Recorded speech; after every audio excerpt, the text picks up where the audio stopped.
Hello, my name is Nicolas Osborne. I'm currently an intern at Tarides in the process of completing my master's degree in computer science at Université de Lille. At Tarides, I work under the supervision of the second author, Clément Pascouteau, who is in the process of completing a PhD at Tarides and Université Paris-Saclay with Jean-Christophe Filiat.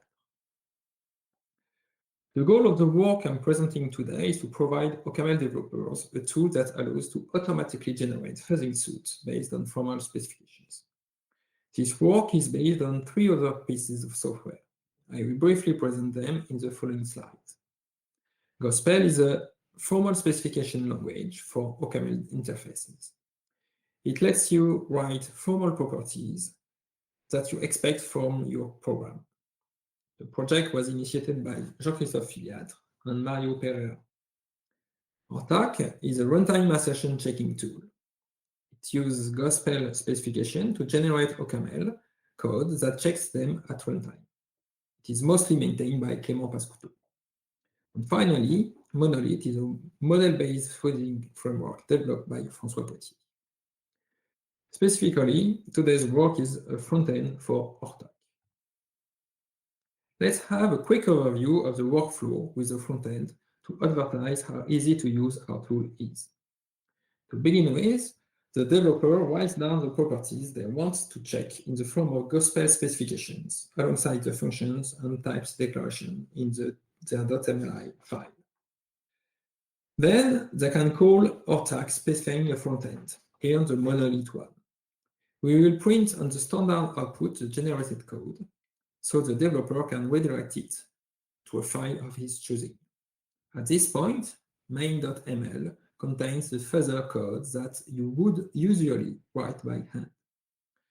Finally, after compiling this file, they can run the generated batch of tests using AFL fuzz. You can see that it is really simple to use. The remaining important part of your job is to write the specifications. This is going to be a 4-part presentation. First, I'm going to briefly present the Gospel specification language and ORTAC. Then I will talk a bit about the work of introducing a modular architecture into ORTAC to allow different verifications front ends. I will then dive into the details of the monolith front end and how it can help automate the writing of fuzzing suits. And finally, I will present some experimental applications of our technique to existing code bases of the MirageOS ecosystem. I will conclude with discussing some of the limitations of the tool in its current state and the work perspectives that are planned for the future. Let's take a quick look at an example of Gospel specification and what ORTAC does with them. Gospel is a contract-based behavioral specification language.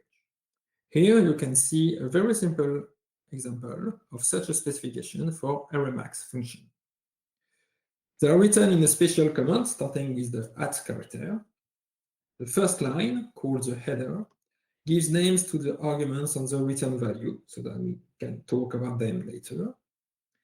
The next line states a precondition. The array shouldn't be empty here. And the 2 last one states postconditions, that the return value should be in the given array and that there is no other integer in the given array that is bigger than the return value. This is only a very quick glance at the spirit of Gospel specifications. The language is quite rich, and we are not going to detail all its features now. But here's a reference if you are interested. Based on this specification, ORTAC will generate a wrapped version of this function, checking the specifications at runtime. At its core, ORTAC translates a subset of Gospel into OCaml Boolean expressions. This allows to generate a code that is in the ID similar to the one on the slide. The generated code has 3 main parts. First, it will check that the precondition hold on the given argument. If the test fails, we act accordingly with the behavior defined by ORTAC. Here, the ORTAC error. Then it will call the original function for the computation with a given argument and store the return value in a variable. And finally, it will check that the post condition holds given the return value before returning it. Here again, if the contract is violated, the program will have the behavior defined by author. At the end, we have two versions of the same function, the original implementation and a wrapped version with runtime assertion checking. Again, I omitted a lot of the details and checks that author performs. It also checks type invariants, unexpected exceptions, and so on. More details are available in this upcoming publication at RV21 this fall. Because ORTAG can be used in various settings, I first had to come up with an architecture that allows to easily add front-end to ORTAGs. Now, defining a front-end mostly consists of two parts. The first part is defining what to do in case of contract violation. The default behavior is that an exception is raised, but one can, for example, build a front-end that will only report preconditions violations in order to inform the clients of the library that they are not using it correctly, or just log violations for future inspection. The idea is to be very flexible. The second part lets you embed custom code alongside the wrap version of the library, so the front-end developer can use this wrap version in any way he wants. Once I had this modular architecture, I built a monolith front-end for ORTAG. The idea is to automatically generate a standalone monolith fuzzer ready to run out of the box. So, first, what is monolith? Monolith is a model-based test framework that allows to fuzz library. In a nutshell, the user provides two implementations of the same library, a trusted one called the reference and the candidate. Monolith will then test whether, given the same input, the candidate will return the same value as the reference. As ORTAG lets us with two versions of the same library, we can easily use monolith. But which one of these two versions will be the reference? As the wrap version checks all the contracts of the specifications, it makes sense to choose it as the reference. This is a version that behaves accordingly to the contracts. This is a version we trust. That was for monolith and how we use it. Let's now turn to the specifics of the monolith front end. Recall that defining a front end lets us define violation handling and adding custom code. Let's start with the custom code. Like every test framework, monolith involves a lot of boilerplate code. In the case of monolith, it mainly consists in the test declarations and data in the generators and serializer for user-defined types. Our front end leverages the typing information from the specifications to automatically generate them. Finally, we need a reference and a candidate module. We use the wrap code as a reference and the original code as a candidate. Now that we have seen how to handle the boilerplate via custom code embedding, let's turn to the more interesting question of the contract violation. The case of post conditions is pretty straightforward. In general, monolith checks that the candidate returns the same value as the one returned by the reference. So we just need the reference to not return the computed value in case of contract violation. This is easily done by raising an exception defined by ORTAG when a contract is violated. For example, if the implementation of our function arrayMax returns an integer that is not in the array, the original version will return that integer, while the wrapped one will raise an exception. Monolith will spot the difference in return of the return values and act accordingly. On the other hand, if the original implementation indeed returns the maximum of the array, then, as no contract has been violated, both functions will return the return value, and monolith will consider the run correct. The case of the precondition is a bit different. So, indeed, precondition violations are only interesting for the client of the library. Since the function itself is not even run, there is no information about its behavior. And since monolith will feed the function under the test some random inputs, these inputs won't necessarily respect the function's preconditions.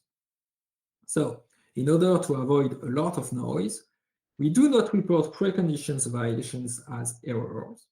Instead, a special monolith exception called please back off will be raised, and monolith will gently ignore the test case. With these steps, we are able to automatically and completely generate the fuzzer. At Tarides, we are starting to use this technique in real-world libraries. So let's take a look at these experimentations. Of course, as ORTAC and its front end are in early stage of development, the story is still short. We used this tool to test modules of the library opt-int and the traversal of graph in Ermin, which both are part of the MirageOS project and maintained at Tarides. I was able to write some specifications for both of them.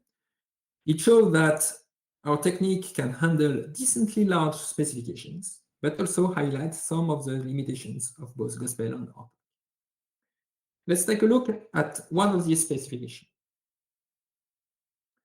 Here is a sample of the specification for the graph traversal. The function iter executes a traversal of the graph in topological order and puts the verticals in the resulting array in the order it encountered them. I won't go into the details here, but you can see, for example, that the first clause expresses the fact that the verticals present in the argument skip are really skipped in the traversal. Now, about the limitations and perspectives. Some of these limitations come from the core of ORTAC itself. Most of them will disappear when ORTAC will support a larger part of Gospel. And other limitations are related to the front end itself. I'm going to focus on one of them, which is data generation. In the current state of the front end, the arguments for the functions are generated according to the structure of their types, but no considerations is taken with respect to specifications that would restrict the possible values of these arguments. For example, in our function arrayMax, the generated argument can be an empty array. Thanks to the special monolith exception, the test won't be taken into consideration, but it is still generated. And even with the fuzzing, a lot of bad inputs are still generated, especially if the preconditions describes a small input space compared to the type of the arguments. To overcome this limitation, we have presently two beginning of leads. The first one is to allow the user to plug specific generators written by hand. This can be easily done, but goes a bit against the idea of ORTAC being a completely automatic tool. The second one still requires a bit of investigations to determine if it is viable. The idea is to find a mean to generate a generator given a type and Gospel terms. This would allow to always generate inputs that respect preconditions. It's not clear at the moment that it is even possible, but if it is, it would allow to always have valid inputs for the functions we test. In conclusion, I have presented the monolith front end for ORTAC that allows to leverage formal specifications written in Gospel to generate a standalone monolith program ready to be fuzzed. There is still some exciting work to do in order to ORTAC and its front ends to be production ready, but this already seems to be a promising way to get more guarantees about OCaml programs with limited effort from developers. Thank you for your attention. Just know that all the software I've talked about is open source and that ORTAC and Gospel are available on GitHub under the OCaml Gospel organization.